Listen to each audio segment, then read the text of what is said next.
नमस्कार, मैं हूं अभिषेक त्यागी।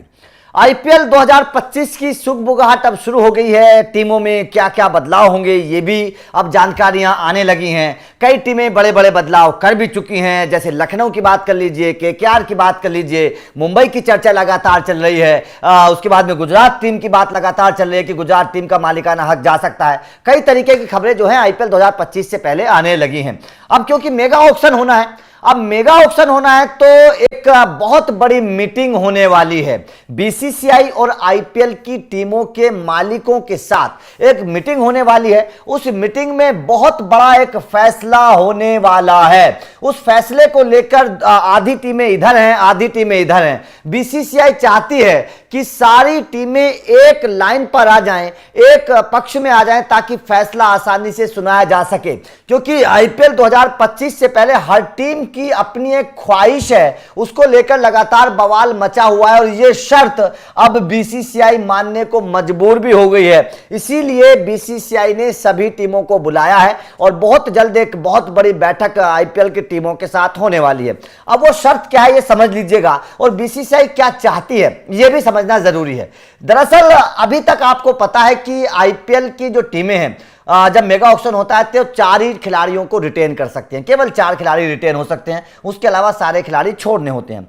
अब ऐसे में आईपीएल की टीमों ने बीसीसीआई से बोला है कि भाई साहब इस नियम को बदल दिया जाए। अब पूरा समीकरण समझ लीजिए क्या है। दरअसल बीसीसीआई और आईपीएल फ्रेंचाइजी के मालिकों के बीच होने वाली इस बैठक में खिलाड़ियों की रिटेंशन पॉलिसी का मुद्दा अहम होगा। फ्रेंचाइजी कितने खिलाड़ियों को रिटेन कर सकती है यह काफी अहम मुद्दा है। कुछ फ्रेंचाइजियों की मांग है कि वो लगभग 8 खिलाड़ियों को रिटेन करना चाहते हैं, यह कुछ फ्रेंचाइजियों की मांग है। इस बीच उन खिलाड़ियों को लंबे समय से टीम में जुड़ा होना होगा, टीम की ब्रांडिंग होना आदि जो है ये इसके पीछे की वजह है। क्योंकि खिलाड़ी लंबे समय से जुड़े हैं हमारे साथ तो भैया हम छोड़ना नहीं चाहते, खिलाड़ियों की ब्रांडिंग हमारे साथ जुड़ी हुई है तो हम छोड़ना नहीं चाहते। इसलिए कुछ टीमों का कहना है कि 8 खिलाड़ियों को हम रिटेन करना चाहते हैं। इसलिए टीम अपने सभी पुराने और बड़े खिलाड़ियों को रिटेन करना चाहती है। इसके अलावा कुछ फ्रेंचाइजी ऐसी भी है जो कम से कम खिलाड़ियों को रिटेन करना चाहती हैं। 10 टीमों के बीच रिटेंशन को लेकर जो अलग अलग सोच है उसे एक ट्रैक पर लाने के लिए बीसीसीआई की यह बैठक काफी अहम होने वाली है। ये अहम बात है कि कुछ टीमें चाहती हैं कि भाई साहब हम अपने 7-8 खिलाड़ियों को रिटेन करेंगे क्योंकि बड़े खिलाड़ी हैं, सबका ब्रांड वैल्यू बहुत अच्छी है, सब अच्छी परफॉर्मेंस करते हैं, टीम की भी इमेज जुड़ी हुई होती है उन खिलाड़ियों के साथ। तो वो टीमें चाहती हैं कि हम कम से कम 7-8 खिलाड़ी रिटेन करें, और कुछ टीमें चाहते हैं कि भाई साहब हम 3-4 खिलाड़ी रिटेन करें। तो ऐसे में अभी टीमें जो हैं आधी आधी बटी हुई हैं। टीमों को एक ट्रैक पर लाने के लिए बीसीसीआई की मीटिंग बहुत अहम है।